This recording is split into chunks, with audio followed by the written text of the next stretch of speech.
Good morning, everybody, or afternoon, I guess, depending on when we're showing this video. But I am super happy to be making the video at 7 o'clock in the morning. Today we're going to be learning about competition in the marketplace.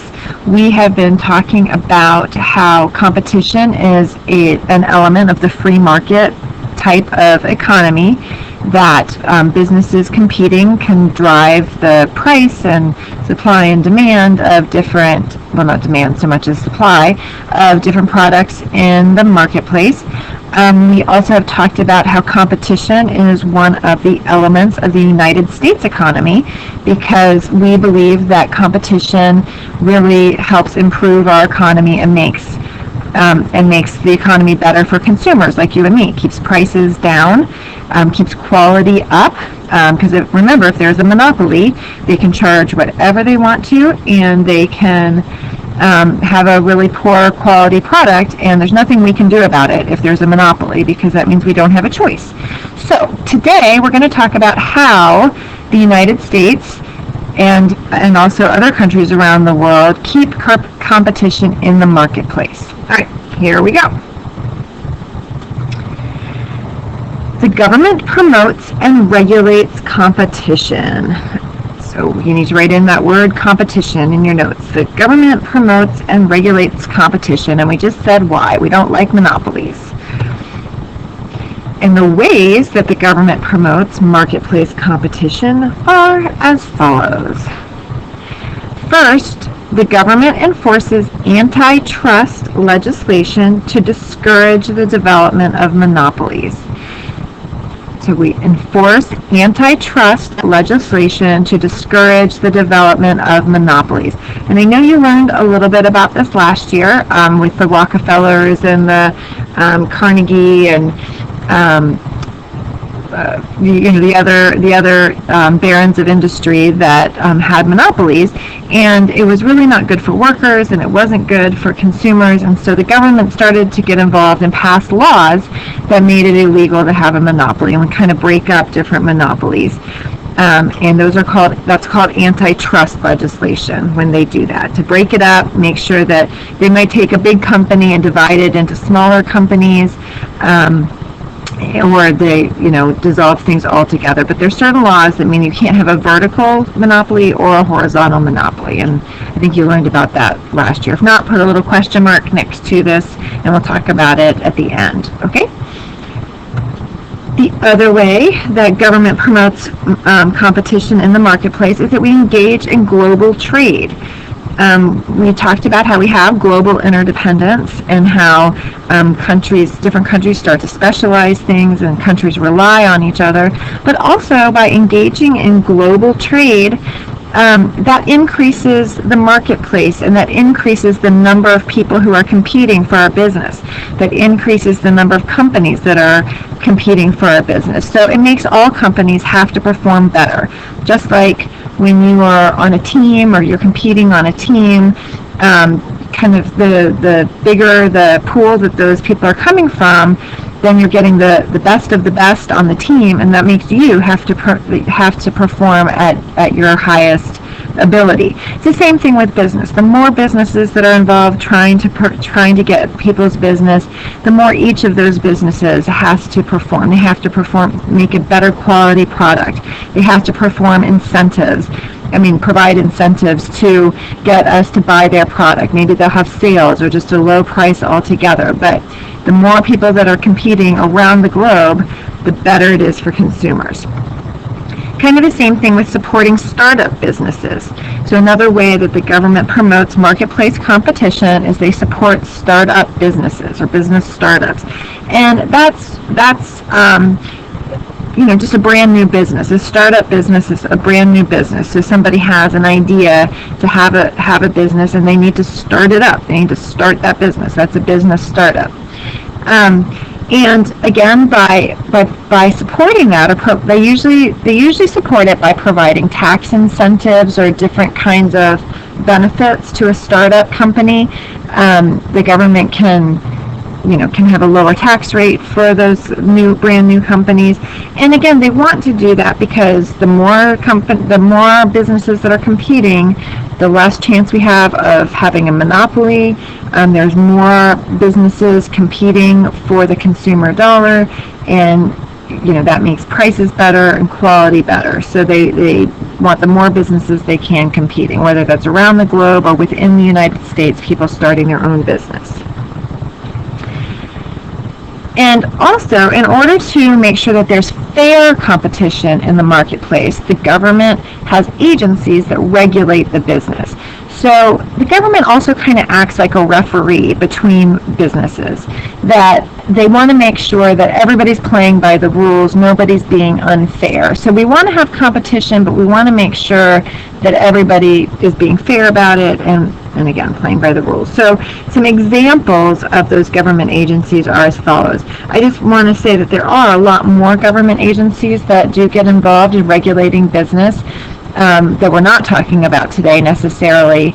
And again, and I think that the government has to do a balancing act of regulating enough that it's fair, that they're not destroying resources that everybody enjoys, like air to breathe or water to drink, that businesses are competing fairly, but also without slowing down economic growth. They want to make sure that they regulate it, but not so much that businesses can't do what they need to do to grow and provide jobs and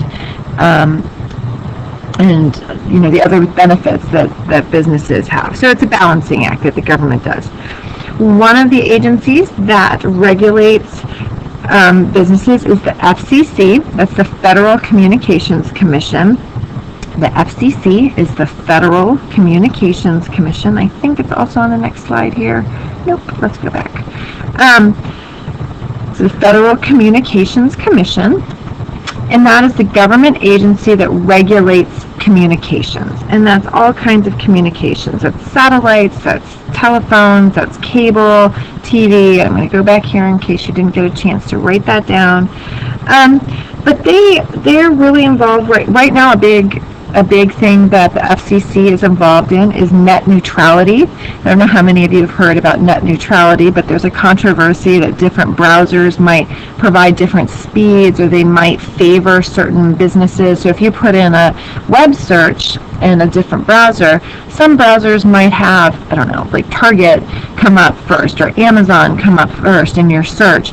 And net neutrality means that the browsers wouldn't favor any particular business. And again, that helps promote competition, because if Amazon is always coming up first when you're looking for a book, that's not going to help a bookseller that's maybe a startup business, a smaller business that wants to start selling books. So they want it to be more neutral, where they don't favor certain things. So that's one thing the FCC is involved in. They also, when I looked on their website this morning, they're right now prosecuting somebody who was jamming cell phone communications. So they want to make sure our cell phones are working properly and making sure nobody is messing with that. They're also working on somebody who's doing false billing for some of those kind of things, for some communications. So that's part of their mission. Their mission is also that they want to have adequate facilities at reasonable charges. They want to make sure that there isn't any bias being shown on public airways. That's what they look at them, so that there's no racism or sexism or anything like that that's going across public airways. Part of the FCC's job is to make sure that we have communications available in case of an emergency. If there's some kind of, terrorist threat or public health threat, they want to make sure that they can get the message out to people as fast as possible. And so there is a controversy about how the public airwaves are used, because we want to have them there in case of an emergency. We mostly use them for communication and entertainment these days. And there's a controversy, since they are public airways, to make sure that they are decent for anybody, they're not offensive for anybody who is watching them, because they're public airwaves. And that's why you have rules like certain TV shows can only be on air after 10 o'clock at night, after little kids have gone to bed. Why maybe certain channels are only available to adults, that kind of thing, to make sure that it's decent. A famous case, there was a wardrobe malfunction during a Super Bowl not that long ago, and the FCC had to investigate that. And when you break the rules of public decency, the FCC gives you a fine. So they were investigating whether it was truly a mistake or not, and if they should have a fine. When you hear words beeped out on different TV shows, that's the FCC. You can't use bad language.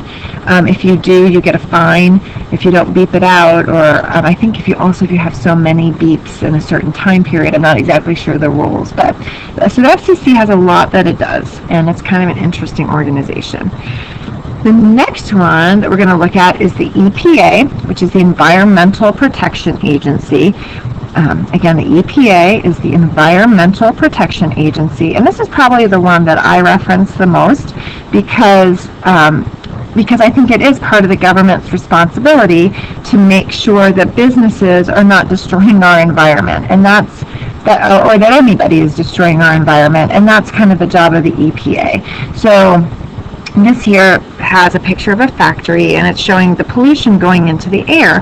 Well, the EPA is going to look at to see what a reasonable amount of pollution would be, meaning that it might be, in order to make tires for cars, that there is going to be a certain amount of pollution that does escape. But the EPA is going to make sure that they have certain air filters in that factory, that their water, the water that runs through the factory, is cleaned before it goes out into the watershed, because we want to make sure that we have air to breathe and water to drink.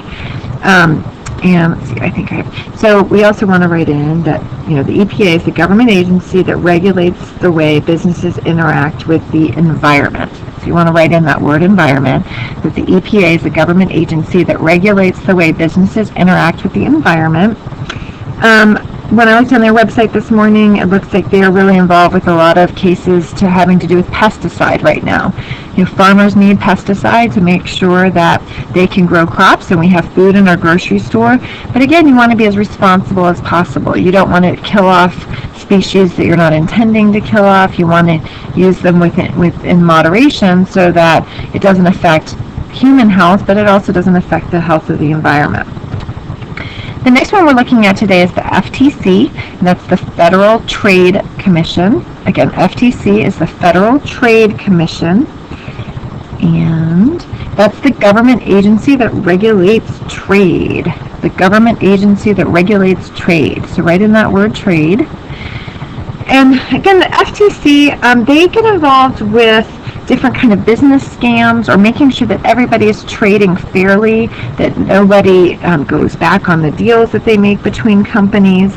Right now, they're looking at cases having to do with business opportunity scams, like if you get a message that, oh, this is the best business opportunity you'll ever have, and then you just send in some money, and you can be part of, you're buying stock in this fabulous business opportunity, but it turns out to be a lie, and they're trying to fool you. Then the FTC is going to go after them and investigate. They also are right now dealing with some misleading biodegradability claims. So I guess there's some products that claimed that they were biodegradable. It turns out that it's questionable whether or not they are. So, on a product, you can't say something is organic and have it not be organic. You can't say it's biodegradable and it's not biodegradable. You have to have, that's truth in advertising. And the Federal Trade Commission is making sure that that's happening.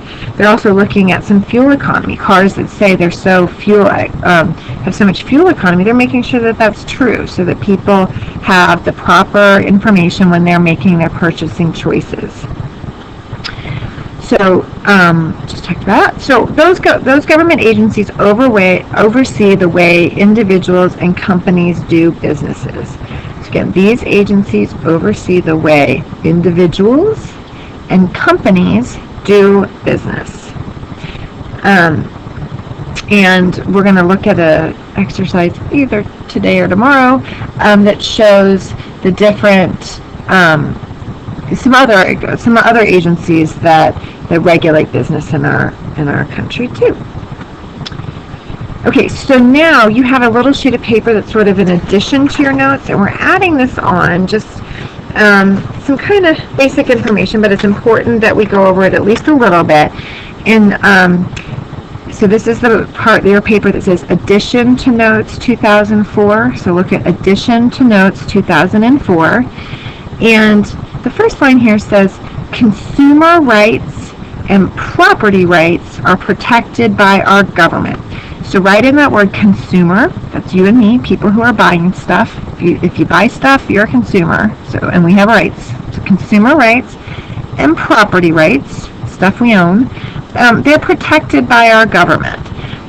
We have it right in our Constitution. The right to life, liberty, and property is in our Constitution.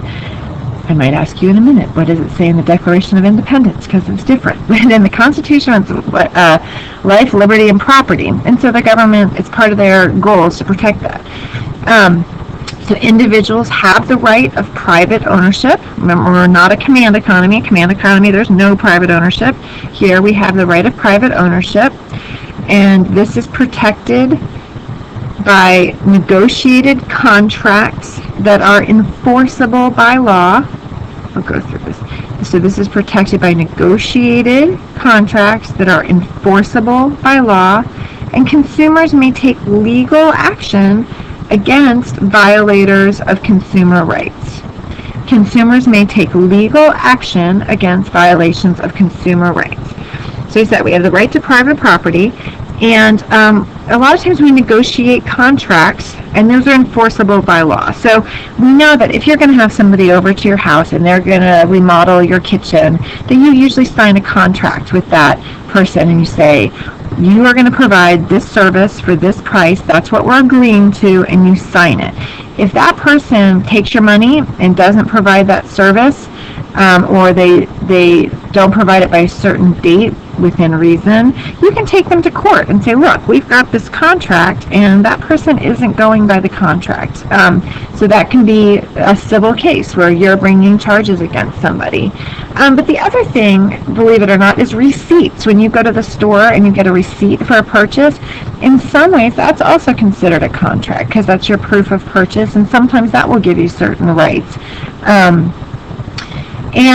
And again, if the people are violating your consumer rights, you can take legal action, and you would take them to court, and that would be a civil case because it's not the government bringing the case, it's you.